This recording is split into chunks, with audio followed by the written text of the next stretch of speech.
Bene data bakundwa b'umwami Yesu Kristo, mwese abakurikira izi nyigisho tubahaye ikaze mu biganiro bya Saveur Divine. Ibi biganiro mu bitegurirwa n'abavugabutumwa bwiza batandukanye, akaba ari umuhamagaro ugendera ku ijambo ry'Imana byanditse mu gitabo cy'ubutumwa bwiza uko bwanditswe na Matayo ibice 24 umurongo wa 14. Kandi ubutumwa bwiza bw'ubwami buzigishwa mu isi yose ngo bube ubuhamya bwo guhamiriza amahanga yose, nibwo imperuka izahera ko ize. Ibi biganiro mubikurikira ku channel ya YouTube yitwa Saveur Divine. Tubifurije kugubwa neza. Imana Data ari nayo So ibaha umugisha.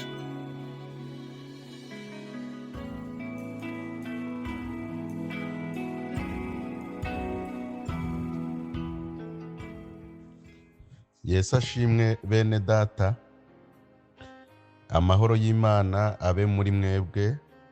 Ngewe ubaganiriza nitwa Musabyimana Florien nk'uko mubimenyereye kuri Saveur Divine.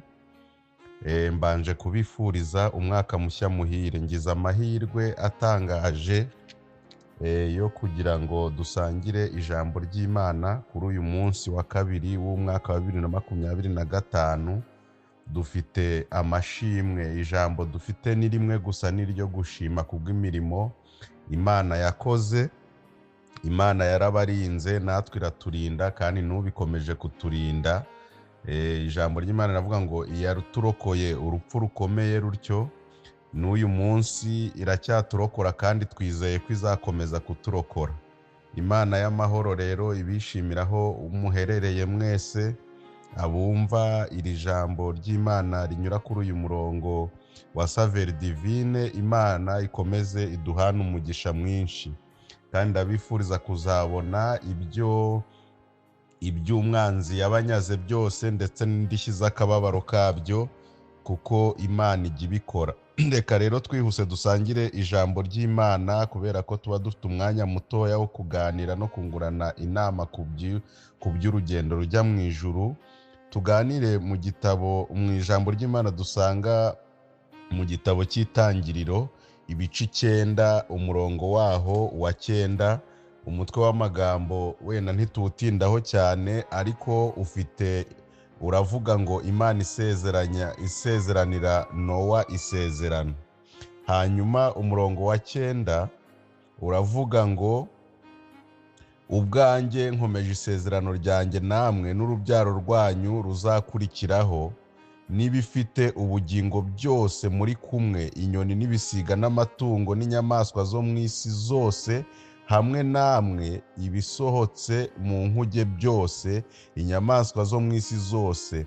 Ndakomeza isezerano ryanjye namwe, ibifite umubiri byose ntibizongera kurimburwa n'amazi y'umwuzure, kandi ntihazabaho ukundi umwuzure urimbura isi.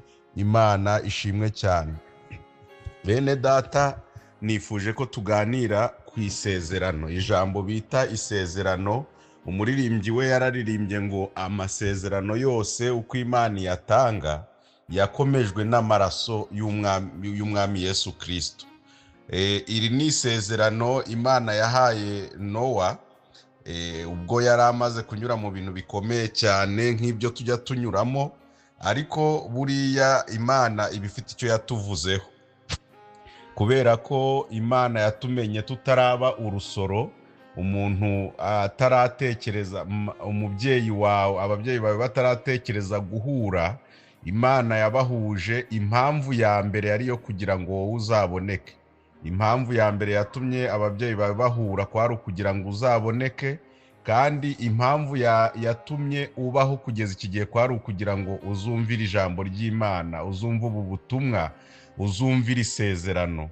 Imana ifite isezerano ry'amahoro iri kuzana ku buzima bw'abantu bose batamerewe neza mu buzima baba bari gucamo ubwo ari bwo bwose. Izanye isezerano rivuga ngo njyewe ubwanjye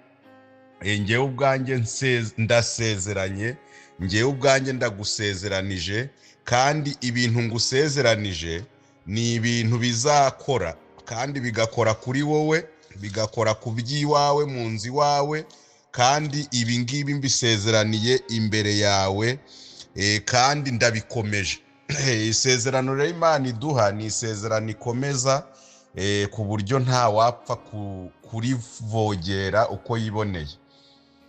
Mwene data, ndagira ngo nkubwire ngo umuririmbyi Theo bose babireba yararirimbye ngo ibiguhiga ntibizabura n'abakurwanya barakomeje, ariko Imana nyir'ijuru n'isi niyivuganye nawe nonaha. Ashyiraho agatero ngo uramenye ntushidikanye n'ibitari ibyo yarabikoze.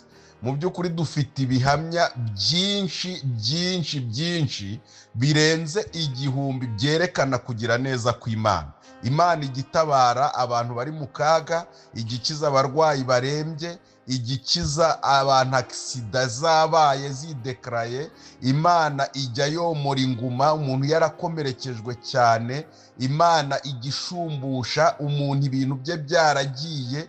Wabonye Imana igera n'ubwo ishumbusha n'abantu, ikagushumbusha umuntu.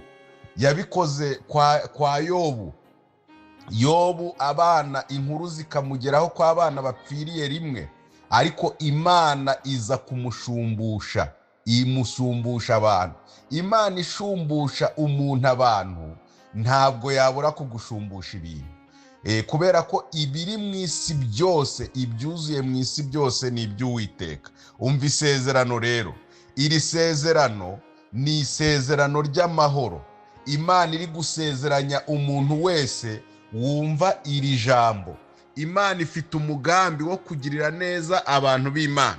Ndashima Imana ko Imana yanshoboje gutegura iri jambo kugira ngo turiganireho ku munsi wa mbere w'ukwezi kwa mbere mu mwaka wa 2025. Bene data mu nyumva mu nkurikiye, ndagira ngo mbabwire ngo iyi platform tuvugiraho irivuga butumwa ya Saveur Divine imaze imyaka 5. Uyu munsi yujuje imyaka 5. Turashimira Imana ko yakoresheje umukozi wayo, ikamuhumekeramo umwuka wayo, akadushaka tutari tuziranye, amaraso ya Yesu akaduhuza, tukabasha gutambutsa ubutumwa kuri uyu murongo, kugira ngo nawe uzagira amahirwe yo kumvira isezerano Imana igusezeranye. Uyu ni umwaka wa 5 rero Imana iri kuvugana nawe muri ubu buryo. Uyu ni umwaka wa 5 Imana iri kugushakashaka. Wowe wumva Ikinyarwanda, wowe wumva Ikirundi, wowe ukoresha translation, ndagira ngo nkubwire ngo Imana ifite umugambi wo kukugirira neza. Kandi noneho ntabwo ari umugambi uri mu bitekerezo, ni ibintu iri gusezerana, ni promesse iri gutanga, iri kugarantisa abantu bari baguwe nabi, abantu bari bafite intambara, abantu bari bafite ibibazo, bamaze igihe babaza inkuge, bamaze igihe mu mwuzure. Iri kubabwira ngo njyewe ndirahiye, ndi Uwiteka, nta mwuzure nzongera kubateza. Uwiteka avuganye n'ubwoko bwe, aravuze ngo nta mwuzure nzongera kubateza, kandi nta mazi azongera kurimbura isi. Icyo bivuze ni iki mu buryo bw'umwuka? Uwiteka avuganye nawe ngo intambara warwanye arazinesheje, kandi ntizizongera kugaruka ukundi.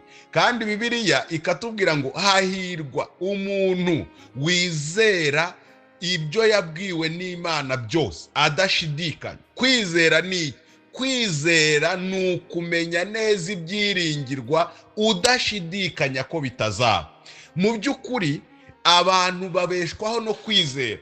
Imfatiro z'umukiranutsi zishobora gusenyuka, ariko agasigarana kwizera, agasigarana icyo Imana yavuze, akavuga ati amasezerano yose Uwiteka atanga yakomejwe n'amaraso y'Umwami Yesu.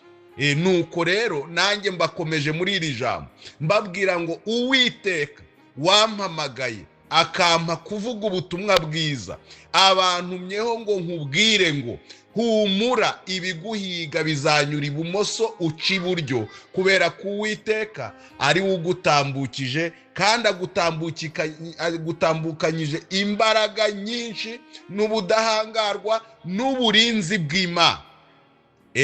Hari umunsi Elisa na Gihazi bagize ikibazo cyo kwatakwa n'abantu n'ababisha, ariko Elisa agira amaso, umugaragu arayabura, ariko mu kumusabira aravuga ngo Mana muhumure, arebe uburyo dufite cortege.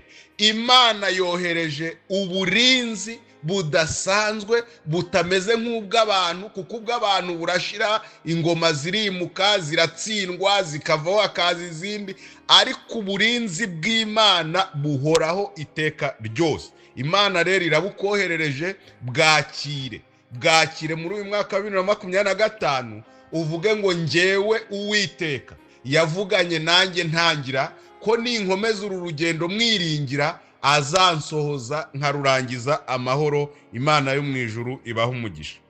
Reka dusenga Imana. Mana, turagushimye kuri Imana nziza, tugushimiye aka kanya uduhaye k'ijambo ryawe, turarisengeye kugira ngo rigwize imbaraga mu bugingo bwacu, kugira ngo ribyutse ubugingo bwari bunaniwe, kandi rikiza abari bataye ibyiringiro, kugira ngo uyu mwaka ube umwaka w'amahirwe, w'ishya n'uwihirwe. Mu izina rya Yesu Kristo umwami wacu niho tubisabye, amen. Yesu abaha umugisha.